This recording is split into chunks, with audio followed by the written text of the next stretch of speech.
Good afternoon, folks. My name is Jim Aspel. I'm a workers' compensation attorney in Farmington, Connecticut, and I wanted to talk to you for a couple of minutes this afternoon about what a jurisdictional voluntary agreement is in a workers' compensation case.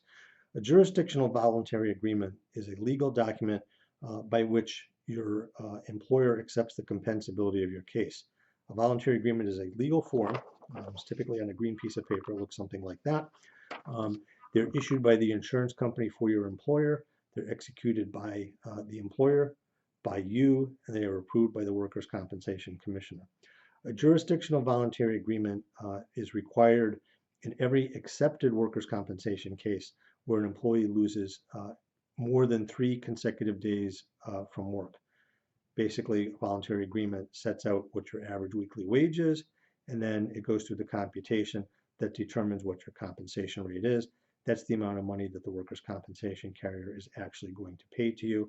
The amount of your base compensation rate is going to be different than your average weekly wage. It's going to be less.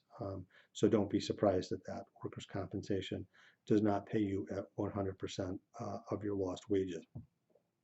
The other purpose behind a jurisdictional voluntary agreement is in situations where you have more than one job at the time you were injured. That's what we refer to as concurrent employment. If you're losing time from 2 jobs, you're entitled to get paid the rate from both of those jobs. That computation is also set forth on the voluntary agreement. In those circumstances, your employer that you were working for, you got hurt, pays the total concurrent wage. They are reimbursed by the state of Connecticut Second Injury Fund. And again, the voluntary agreement has a spot on the back where that calculation is made. So basically, in any case where we're representing somebody, we're looking for a jurisdictional voluntary agreement in any situation where the employee has missed 3 or more days. Okay? Pretty straightforward. They do protect your interest. A voluntary agreement is not a document that closes out your case. There's certainly no reason to be hesitant to sign those. The only common issue that comes up with respect to voluntary agreements is the comp rate.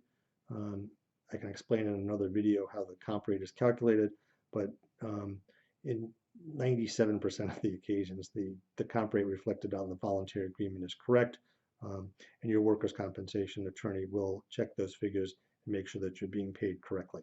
Okay, hope that answers that question. If you have any questions, feel free to DM me. You can also email us. You can call me in Farmington. Our telephone number is 860-523-8783. Again, my name is Jim Aspel. I'm a board-certified workers' compensation attorney in Connecticut.